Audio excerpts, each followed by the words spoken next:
Hi hello నమస్తే welcome to BRK. నేను మీ బ్రహ్మిణి. ఈరోజు టాపిక్లోకి వస్తే స్వేచ్ఛ. యాంకర్ స్వేచ్ఛ అందరితో కలుపుగోలుగా ఉండే మనిషి. తన పేరులో స్వేచ్ఛ ఉంది గాని తనకు లైఫ్లో స్వేచ్ఛ లేదేమో అనిపించింది తన మరణ వార్త విన్నాక. అసలు ఏం జరిగింది? ఎందుకు తను ఆత్మహత్య చేసుకుంది? ఆత్మహత్య చేసుకునేంత కష్టం తనకేం వచ్చింది? నిజంగా తను బలవన్మరణానికి పాల్పడడం బాధాకరమైన విషయమే. అయితే మనకున్న సమాచారం ప్రకారం హైదరాబాద్లోని చిక్కట్పల్లిలో తెలుగు న్యూస్ యాంకర్ స్వేచ్ఛ శుక్రవారం రాత్రి 10:30 సమయంలో తన ఇంట్లో ఫ్యాన్కు లుంగితో ఉరేసుకుని ఆమె బలవన్మరణానికి పాల్పడింది. పోలీసులు ఘటనాస్థలానికి చేరుకుని స్వేచ్ఛ మృతదేహాన్ని పోస్టుమార్టం నిమిత్తం గాంధీ ఆసుపత్రికి అయితే తరలించారు. ఆమె ఆత్మహత్యకు గల కారణాలు ఇంకా పూర్తిగా తెలియరాలేదు. పోలీసులు కేసు నమోదు చేసి దర్యాప్తు ప్రారంభించారు. స్వేచ్ఛ గత కొన్నేళ్లుగా పలు ప్రముఖ న్యూస్ ఛానల్లో జర్నలిస్టుగా, యాంకర్గా పనిచేశారు. 5 ఏళ్ల క్రితం ఆమె తన భర్తతో విడాకులు తీసుకున్నారని, తన కూతురుతో పాటు పూర్ణచంద్రరావు అనే వ్యక్తితో కలిసి ఉంటున్నారని తెలుస్తుంది. ఆమె తల్లిదండ్రులు రామ్నగర్లో నివసిస్తున్నారు. కూతురు మరణంపై ఆమె తండ్రి సంచలన ఆరోపణలు చేశారు. తమ కూతురు చనిపోవడానికి ప్రధాన కారణం పూర్ణచంద్రరావుని అన్నారు.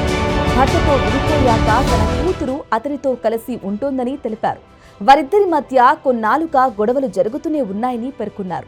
దీంతో పూర్ణచంద్రరావుతో కలిసి ఉండలేను నాన్న అంటూ తన కూతురు జూన్ 26న చెప్పిందని తెలిపారు. స్వేచ్ఛను పెళ్లి చేసుకుంటానని పూర్ణచంద్రరావు మాటిచ్చి ఆమెతో సహజీవనం చేశాడని, పెళ్లి చేసుకోవాలని ఒత్తిడి చేయటంతో కాలయాపన చేస్తూ వచ్చాడని ఆరోపించారు. ఈ విషయంలోనే తన కూతురు తీవ్ర మనస్తాపానికి గురై ఆత్మహత్య చేసుకుందని, అందుకు కారణమైన పూర్ణచంద్రరావును కఠినంగా శిక్షించాలని స్వేచ్ఛ తండ్రి డిమాండ్ చేశారు. అయితే ఒక ప్రాబ్లంకి సొల్యూషన్ సూసైడ్ కాదు కదా. జీవితం అంటేనే ఎన్నో ఒడిదుడుకులుంటాయి. అన్నీ తట్టుకుని ధైర్యంగా ముందడుగు వేయాలి. అంతేకాని దయచేసి ఇలా సూసైడ్ చేసుకోవాలనే ఆలోచన చేయకూడదు. ఈ ప్రపంచంలో ప్రాబ్లమ్స్ లేని మనిషి ఎవరైనా ఉంటారా? ప్రతి ప్రాబ్లంకి ఓ సొల్యూషన్ ఉంటుంది. కాకపోతే సహనంతో ఉండాలి.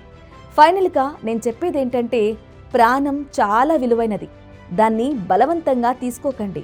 ఆత్మహత్యకు పాల్పడిన స్వేచ్ఛ యాంకర్గానే కాకుండా రచయితగా కూడా మంచి గుర్తింపు తెచ్చుకుంది. అయితే ఇటీవల ఆమె ఓ మ్యాగజైన్కి రాసిన కవిత ఎద బరువు మోస్తుంది, అలసిపోతుంది, అలిగిపోతుంది, పగిలిపోయిన వేళ కనుమరుగైపోతుంది, కాలాన్ని దాచిన కాలం శవమైపోతుంది, అందుకే ఊపిరున్నంతసేపు ఉండకుండా పోకు, ఉండకూడని చోటుకి అసలే పోకు అంటూ స్వేచ్ఛ రాసిన ఈ కవిత అందరినీ కదిలిస్తుంది. ఎంతో ధైర్యంగా ఉండే స్వేచ్ఛ ఇలా ఆత్మహత్యకి పాల్పడటం ఎవరూ జీర్ణించుకోలేకపోతున్నారు. ఆమె ఆత్మకి శాంతి చేకూరాలని కోరుకుంటూ నమస్తే.